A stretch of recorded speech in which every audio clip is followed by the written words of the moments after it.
Hi hello ನಮಸ್ಕಾರ. ಚಾನಲ್ಗೆ ಸ್ವಾಗತ.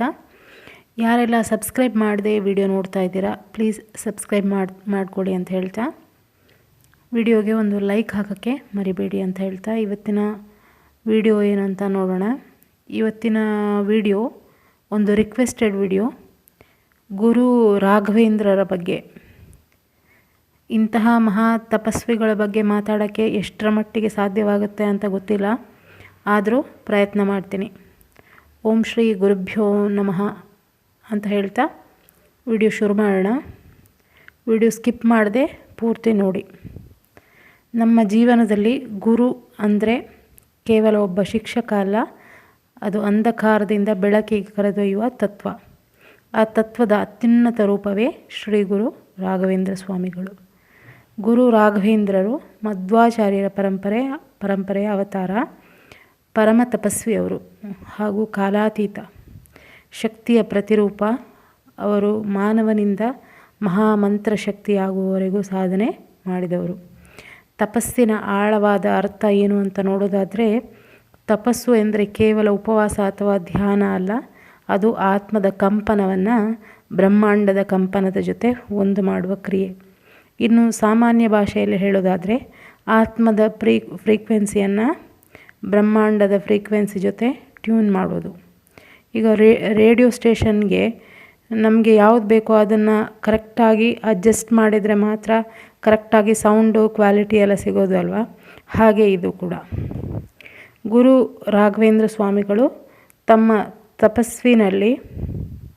ತಪಸ್ಸಿನಲ್ಲಿ ನಾದಬ್ರಹ್ಮ ಸ್ಥಿತಿಗೆ ತಲುಪಿದವರು. ಅವರ ಮಂತ್ರ ಸಾಧನೆಯಿಂದ ಶಬ್ದದ ಪ್ರತಿಯೊಂದು ಅಣುವು ಆಧ್ಯಾತ್ಮಿಕ ಸ್ಪಂದನವಾಗಿ ಪರಿವರ್ತನೆ ಆಯಿತು.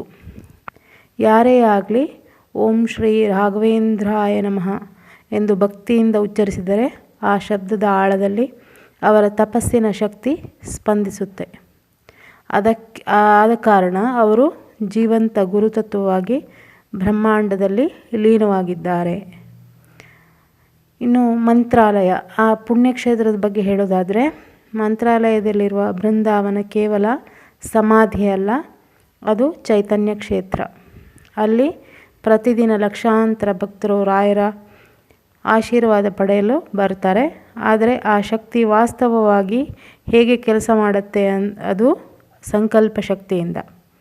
ಯಾವ ಭಕ್ತ ನನ್ನ ಆಶ್ರಯಕ್ಕೆ ಬರುವನೋ ಅವರಿಗೆ ನಾನು ಬಾಧೆ ಕಾಲದಲ್ಲೂ ಸಹಾಯ ಮಾಡುತ್ತೇನೆ.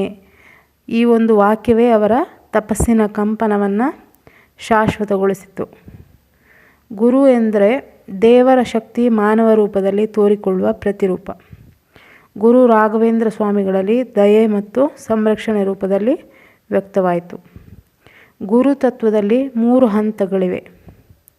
1ನೇ ಹಂತ ದೀಕ್ಷಾ ಹಂತ, ಜ್ಞಾನ ಮತ್ತು ಶಕ್ತಿಯ ಆರಂಭ. 2ನೇ ಹಂತ ದೃಢತೆ, ಸಾಧಕನ ಮನಸ್ಸಿನ ಶುದ್ಧೀಕರಣ. ಇನ್ನು ದಿವ್ಯ ಅನುಭೂತಿ, ಗುರು ಮತ್ತು ಶಿಷ್ಯ ಒಂದೇ ತತ್ವವಾಗುವ ಅನುಭವ. ರಾಯರು ಈ 3 ಹಂತಗಳಲ್ಲಿ ಶ್ರೇಷ್ಠರು, ಆದ್ದರಿಂದ ಅವರ ಆಶೀರ್ವಾದ ನೇರವಾಗಿ ಕರ್ಮಶುದ್ಧಿಗೆ ಕಾರಣವಾಗುತ್ತೆ. ದೀಪ ಮತ್ತು ಗುರು ಎರಡೂ ಬೆಳಕಿನ ಪ್ರತೀಕಗಳು. ದೀಪವು ಬಾಹ್ಯ ಬೆಳಕು, ಗುರುವು ಅಂತರಂಗದ ಬೆಳಕು. ದೀಪಾವಳಿಯಲ್ಲಿ ಹೊರಗಿನ ದೀಪ ಬೆಳಗಿಸುತ್ತೆ, ಆದರೆ ಗುರುವಿನ ತತ್ವ ನಮಗೆ ಒಳಗಿನ ದೀಪ ಬೆಳಗಿಸಲು ಕಲಿಸುತ್ತೆ ಹೇಗೆ ಅಂತ.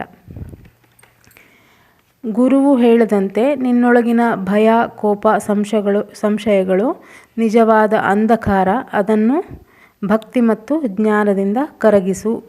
ಹೀಗಾಗಿ ದೀಪಾವಳಿಯ ದೀಪ ಗುರುತತ್ವದ ಬೆಳಕಿನ ರೂಪ.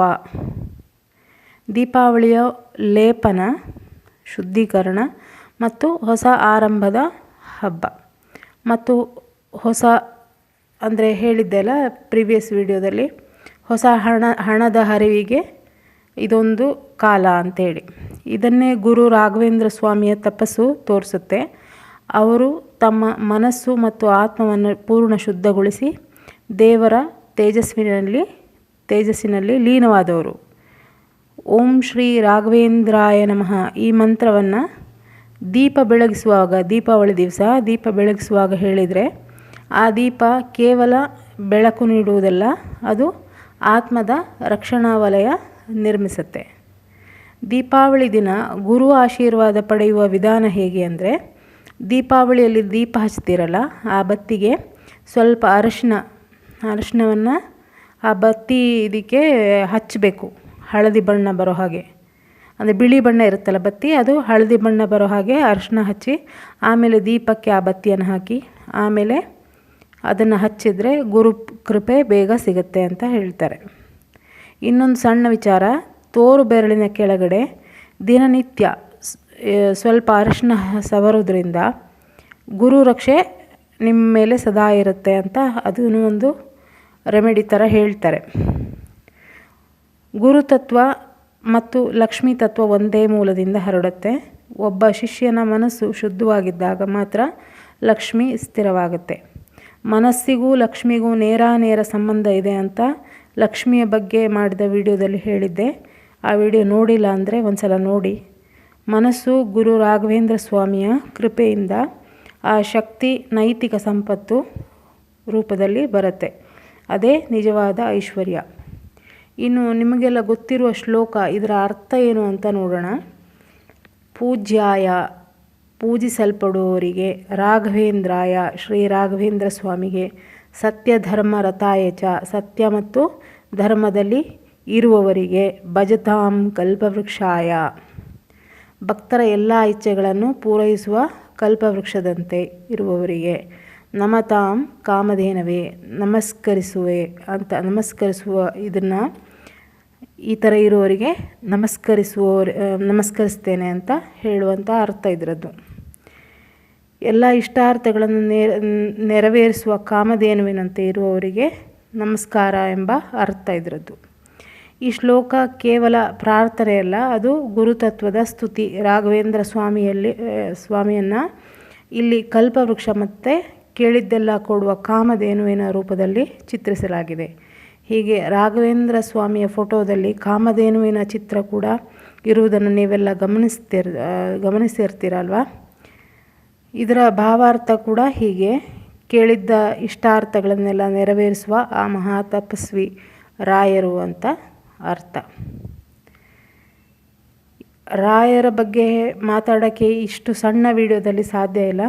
ಮುಂದೆ ನೆಕ್ಸ್ಟ್ ವಿಡಿಯೋದಲ್ಲಿ ಸ್ವಲ್ಪ ಬೇರೆ ವಿಷಯಗಳ ಬಗ್ಗೆ ಚರ್ಚೆ ಮಾಡೋಣ. ರಾಯರ ಬಗ್ಗೆ ಏನು ಅಂತ ಹೇಳಿ ತಿಳ್ಕೊಳ್ಳೋಣ.